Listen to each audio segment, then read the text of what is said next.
Doctor, we've talked about calcium a little bit, and I think we've established that taking those antacids with calcium is not a great way to fend off osteoporosis. Can you talk about what might be a better way, a better choice to help that condition? Absolutely. With 31% increased risk of heart attack death shown in large studies of women taking plain calcium. Now again, you could decrease that risk 10% by adding vitamin D, and I think if you add magnesium to that, you'll eliminate the risk. But calcium's a small player. A much bigger player, and a wonderful way to treat osteoporosis, would be the mineral strontium. Strontium, I'm not talking about the radioactive strontium people hear about from the nuclear bombs. It's a safe, healthy mineral. It's cheap.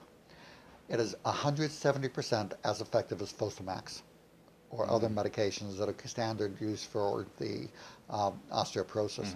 Now, the problem with Fosamax and related medications is that after 5 years, they cause more bone fractures than they prevent, and they become toxic. And that data, as is often the case with medications, this data that the medications will kill you somehow doesn't seem to get public until right around the time the patent on that medication expires and it goes generic. And then it just bubbles to the surface. Huh? It's just this remarkable way it seems to be. And that's what's happening now with the Fosamax type medications. So if you want to prevent or treat osteoporosis, number one, walk. Body again has your use it or lose it approach. If you walk, your body says it needs stronger bones, and weight-bearing exercise will improve it. Number two, strontium, 340 to 680 milligrams a day. Again, almost twice as effective as the medications. They're cheap.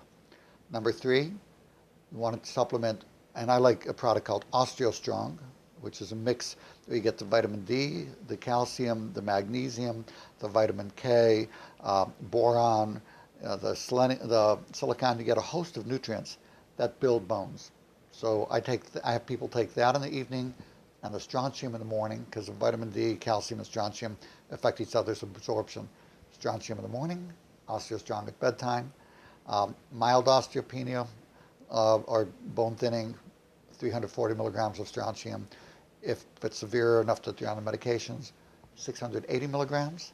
And you'll find study after study after study after study after study, double-blind, long-term placebo-controlled studies have shown the strontium to be not just highly effective, but highly safe and increases bone density while decreasing bone fractures. Wonderful, simple alternative. In addition, bioidentical hormone replacement. For osteoporosis? Yes. For men, you'll see osteoporosis often comes from low testosterone occurring, and we talk about menopause, but how about menopause, you know? And in women, the natural estrogens, now again, low dose is fine. You don't want to use the synthetic pregnant horse urine poison pills. Those are nuts.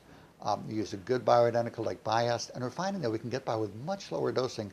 It used to be 2.5 milligrams was recommended. Now we're just finding 1/10 of a milligram or 1/4 milligram. Tiny, tiny dosing protects the bones, and I think keeps people very young, very late into life. And the same with bioidentical testosterone. Now that it's a prescription that doctors can prescribe, they're giving it out like candy, but as usual, they're giving too high a dose. 25 to 50 milligrams is plenty, not the 75 to 100 that the drug companies are going, you know. Here's trick or treat, give it in the candy bag, you know. But a simple trick for people who don't have insurance. If you have insurance to pay for your medications, get the prescription one.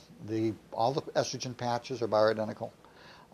Prometrium is bioidentical, the testosterone, but they're expensive. A nice simple way to get the testosterone is your holistic compounding pharmacy can make it in a cream at a tiny fraction of the cost.